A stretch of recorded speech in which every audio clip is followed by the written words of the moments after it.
Okay, how much money do you have to make for you to be profitable? Your business, for you to be profitable. Guys, in a startup, I know I got a lot of people that watch me, they just starting out, they, don't know what they don't know. Guys, I think you want to play with figures. What you want to do is you want to figure out exactly how much money that you need to start it, right? For marketing, for cleaning products, for equipment, all of this stuff.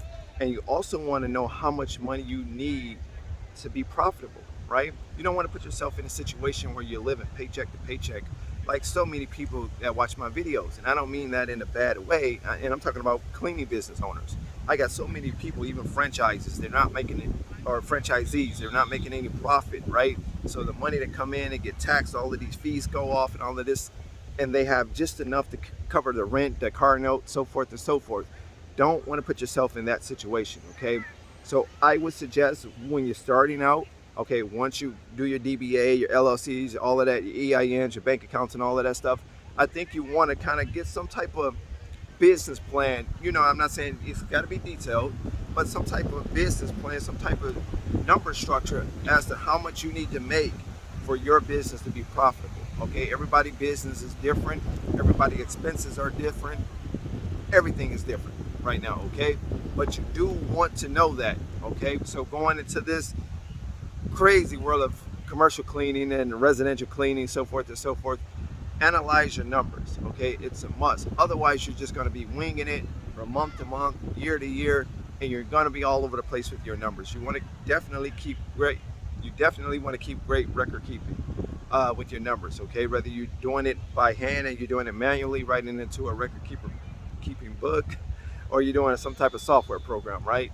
So you definitely want to keep up with your numbers.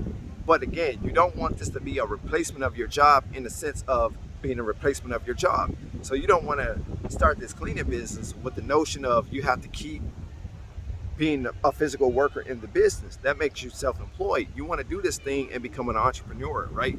You just want to govern everything. You want to oversee. You want to be the leader of your business. So in order for that to happen, you have to know, what do you need, okay? What do you need? How many employees you need?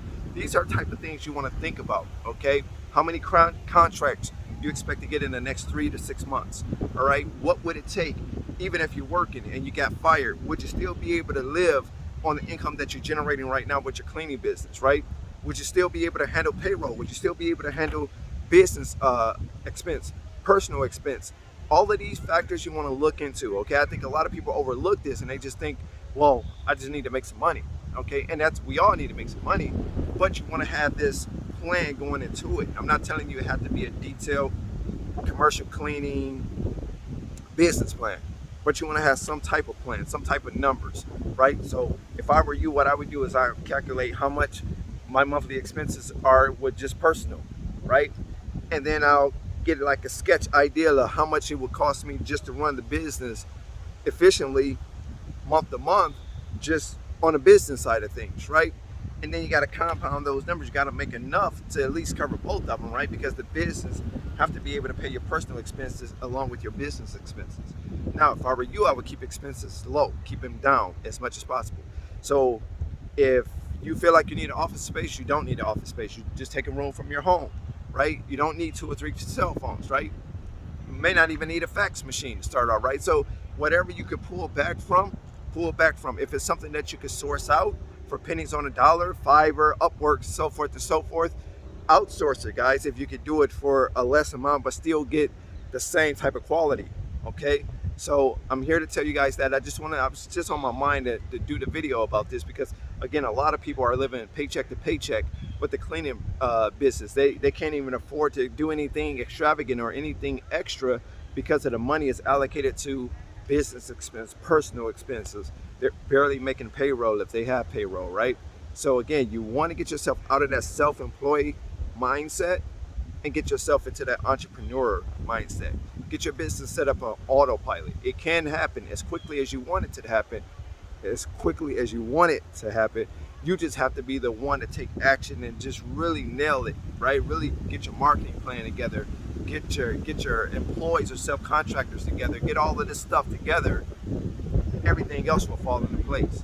I'm Fabio Hart. The only person that can ever stop you from starting up your own dreams and making it to the top is you. Make sure you guys like, share, and subscribe. I really appreciate that. Hit the like button.